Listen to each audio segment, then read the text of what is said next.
மெய்வெளியின் செய்திகள் ஆதரவு வழங்குவோர் ஆய்ஸ்லாண்ட்ஸ்.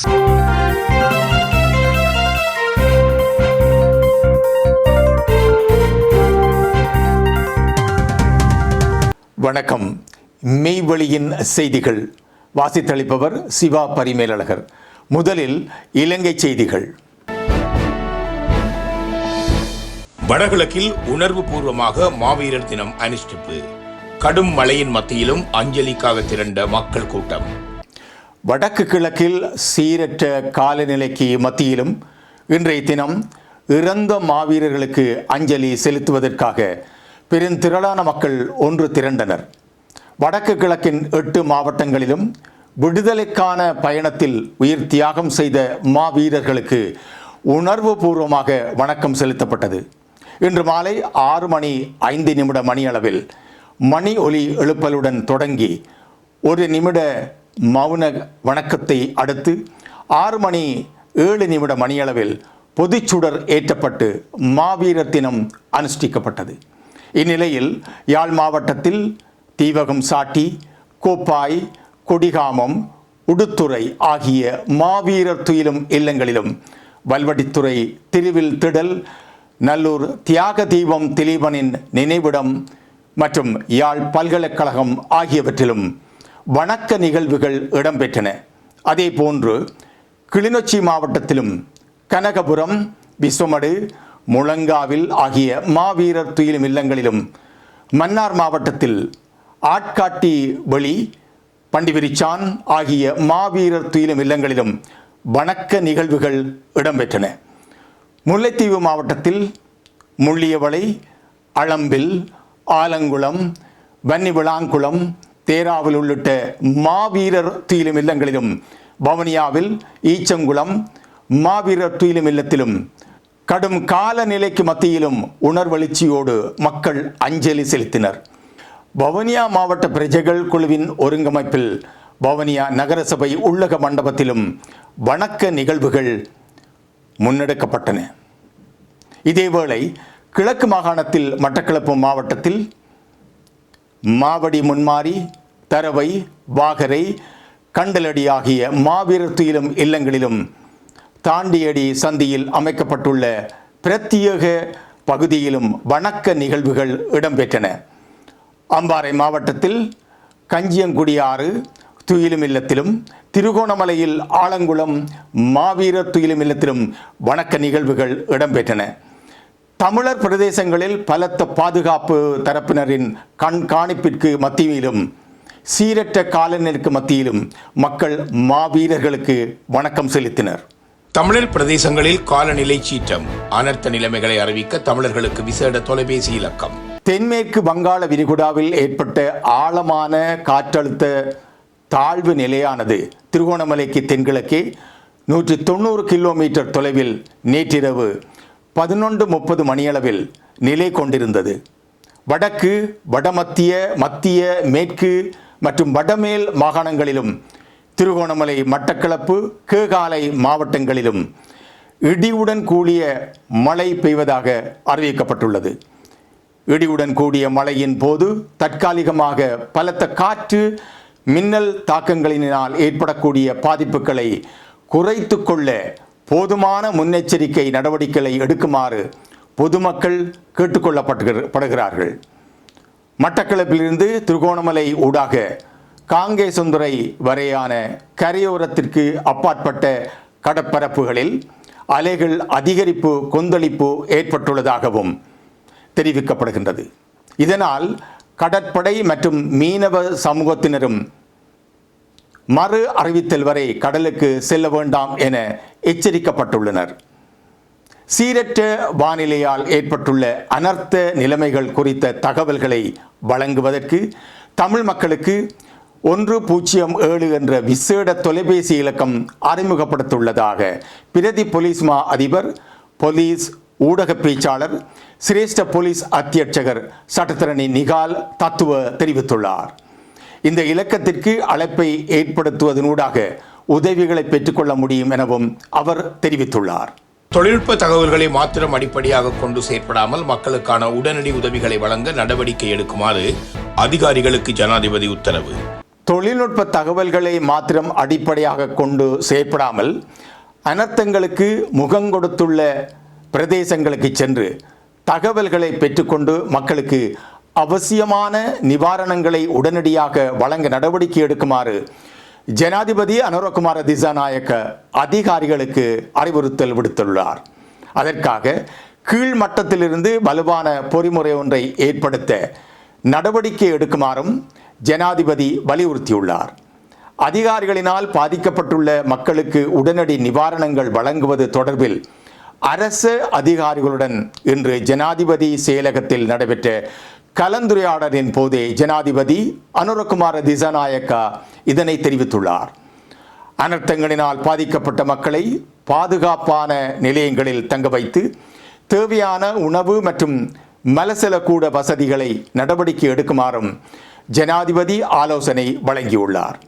அந்த மக்களுக்கு உதவி வழங்க தேவையான அளவு நிதி ஒதுக்கப்பட்டுள்ளதாகவும் அவர் அதிகாரிகளுக்கு அறிவுறுத்தியுள்ளார்.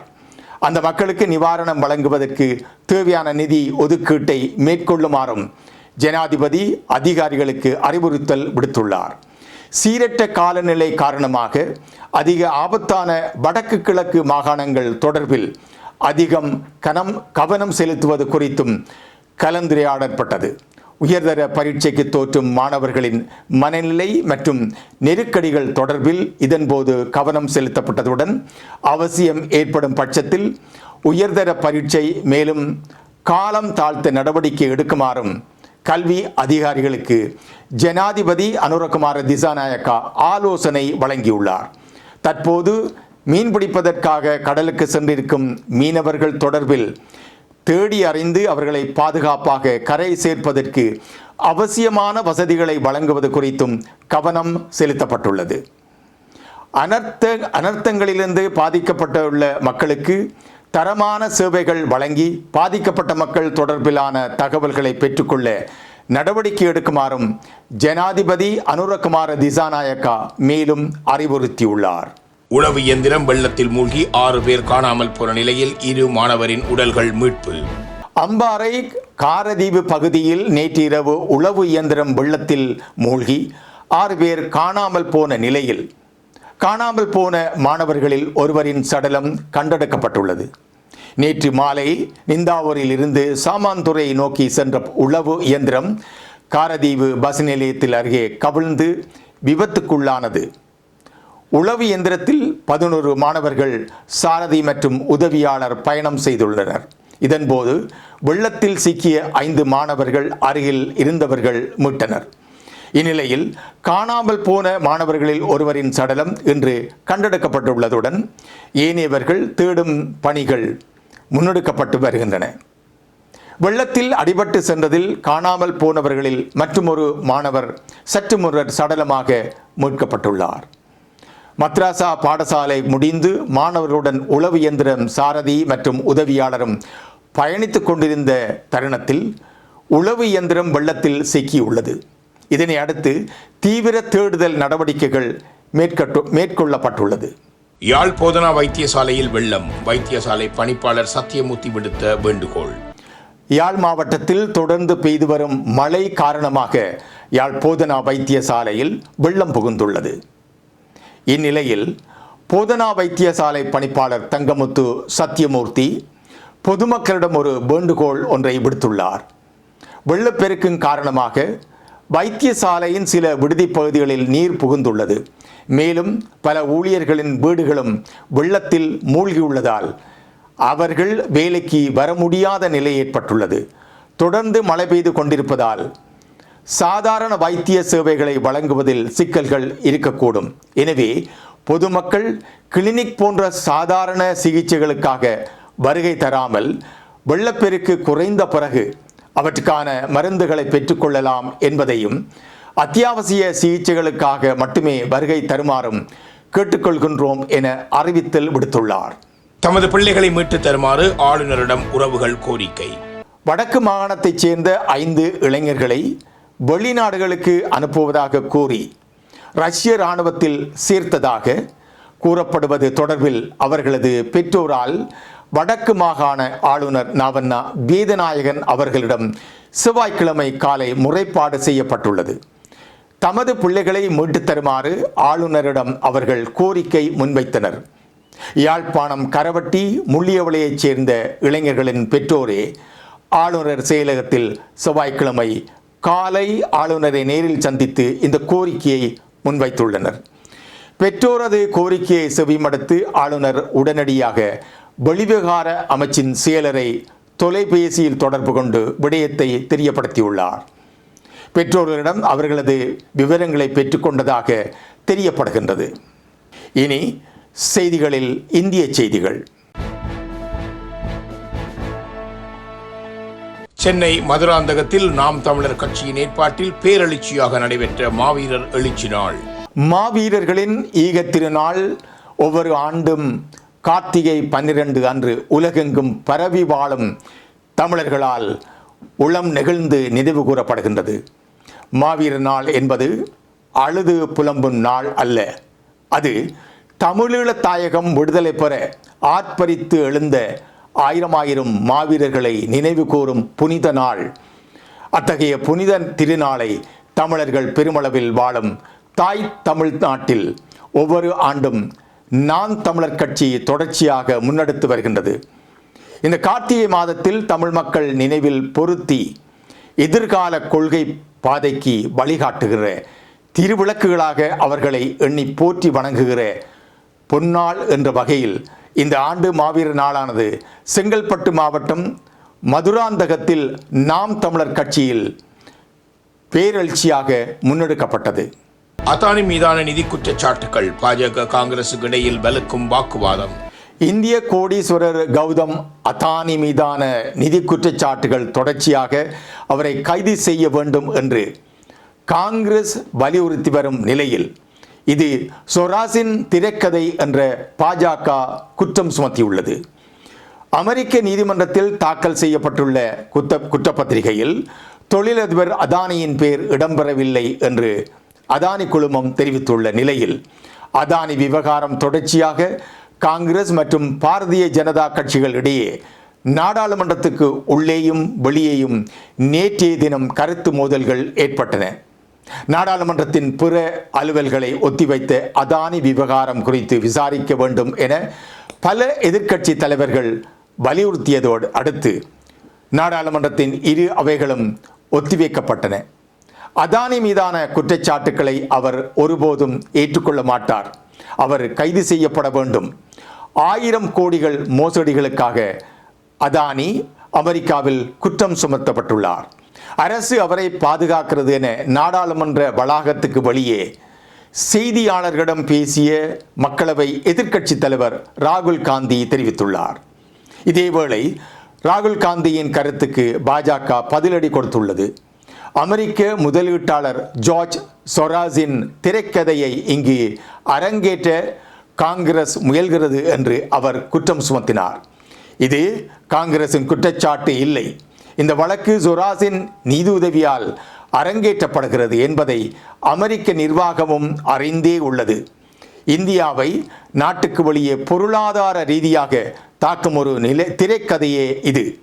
காங்கிரஸ் வேண்டுமென்றால் இது தொடர்பாக வழக்கு தாக்கல் செய்யப்படும். அவர்களுக்கு சட்டபூர்வ வழிமுறை இருக்கின்றது. அது தொடர்பாக விசாரணை நடைபெறும் என்றார். பிரதமர் நரேந்திர மோடியை கடுமையாக விமர்சனம் செய்த அமெரிக்க தொழிலதிபர் சொராஸுடன் காங்கிரஸ் கட்சியை இணைத்து பாஜக பலமுறை குற்றம் சுமத்தியுள்ளமையும் இங்கு குறிப்பிடத்தக்கது. செய்திகளில் தொடர்பென உலகச் செய்திகள்.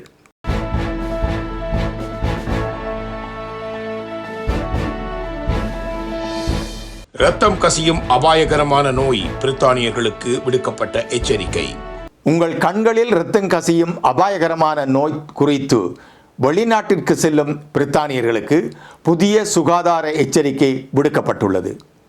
மார்பார்க் என அறியப்படும் இந்த நோய் தொற்றானது ருவாண்டாவில் இனங்காணப்பட்டதை தொடர்ந்து நிபுணர்கள் உன்னிப்பாக அவதானித்து வருகின்றனர். இந்த தொற்று நோய் மாறுபாடு மற்றும் வெப்பமண்டல காய்ச்சலாக பரவி வருவதாக கூறப்படுகின்றது. மார்பார்க் வைரஸ் நோய் பரவலில் இறப்பு விகிதம் 88% அதிகமாக இருப்பதாக தெரிவிக்கப்பட்டுள்ளது. இந்த வைரஸ் உடல் திரவங்கள் மூலமாகவும் பாதிக்கப்பட்ட மேற்தோல் மற்றும் மேற்பரப்புகளுடனான தொடர்பு மூலமாகவும் மற்றவர்களுக்கு இலகுவாக பரவுகிறது என தெரிவிக்கப்பட்டுள்ளது. உலகெங்கும் அனுஷ்டிக்கப்பட்ட மாவீரர் நாள் 2024. தாயக மண் மீட்பு போருக்காக தம் இன்னுயிர்களை தியாகம் செய்த மாவீரர் நாளை இன்று உலகின் தமிழர் வாழும் பிரதேசமெங்கும் உணர்வு பொங்க நினைவு கூறப்பட்டது. பிரித்தானியாவின் இருவேறு இடங்களில் ஒன்று திரண்ட பிரித்தானிய வாழ் புலம்பெயர் தமிழர்கள் மாவீரர்களுக்கு உணர்வு பூர்வமாக அஞ்சலிகளை செலுத்தினர். பிரித்தானியாவில் ஆக்ஸ்போர்ட் நகரில் அமைந்துள்ள உலகத் தமிழர் வரலாற்று மையம் மற்றும் கிழக்கு லண்டனில் உள்ள எக்ஸல் மண்டபம் ஆகிய இரு இடங்களில் இன்று வழமை போல் மாவீரர் நாள் நிகழ்வுகள் இடம்பெற்றன. மொழியாகி எங்கள் மூச்சாகி நாளை முடிசூடும் தமிழ் மீது உறுதி, வழிகாட்டி எம்மை உருவாக்கும் தலைமகன் வரலாறு மீதிலும் உறுதி என்று ஒலிக்கும் உணர்வுகரமான மாவீரர் கீதத்தோடு பிரித்தானிய கொடி ஏற்றப்பட்டதைத் தொடர்ந்து தேசிய கொடி ஏற்றப்பட்டு மௌன அஞ்சலியுடன் உணர்வு பூர்வமாக ஆரம்பிக்கப்பட்ட நிகழ்வில் பொதுச்சுடர் ஏற்றப்பட்டது. திறந்த வழியிலும் அரங்கிலும் நேர்த்தியாக ஈழத்தின் மாவீரர் துயிலும் இல்லங்கள் போல் அமைக்கப்பட்டிருந்த மாவீரர் நினைவு படங்களிற்கு முன்னால் பெற்றோர், உறவினர்கள், நண்பர்கள் தீபங்களேற்றி மலர் மாலை அணிவித்து அஞ்சலி செலுத்தினர். பிரத்யேகமாக அமைக்கப்பட்ட இடத்தில் மக்களின் பார்வைக்கும் அஞ்சலிக்கும் ஆக மாவீரர் திருவுருவ படங்கள் வைக்கப்பட்டதோடு எழுச்சி நிகழ்வுகளும் இடம்பெற்றன. கடும் குளிரிலும் பிரித்தானியாவின் அனைத்து பகுதிகளிலிருந்தும் இம்முறை பெருமளவிலான மக்கள் மாவீரர்களை அஞ்சலிக்க வந்திருந்தமை குறிப்பிடத்தக்கது. இதேவேளை இன்றைய காலத்தின் தேவை கருதி தமிழ் தேசிய தலைவரின் சிந்தனை வழி நின்று கொள்கை வழி புரளாது உறுதியோடு விளக்கேற்றுவோம் என France, Germany, Swiss, Denmark, Norway, Italy, Netherlands, Canada போன்ற நாடுகளிலும் கொட்டும் மழையிலும் ஆஸ்திரேலியா மெல்பர்னிலும் நடைபெற்ற மாவீரர் நாளில் மக்கள் உணர்வு பூர்வமாக கலந்து கொண்டு மாவீரர்களுக்கு வணக்கம் செலுத்தியதை அவதானிக்க முடிந்தது. இனி வருவது KV மணி டிரான்ஸ்ஃபரின் நாணய மாற்று வீதம்.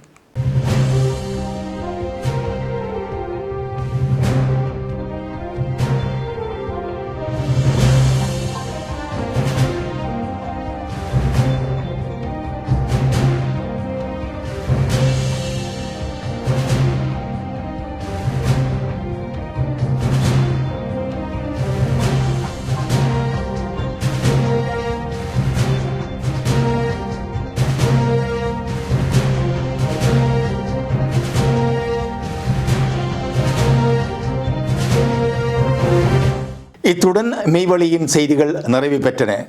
தொடர்ந்தும் மேலதிக செய்திகளை பார்வையிட www.மெய்வழி.com என்ற இணையதளத்தை பார்வையிடுங்கள்.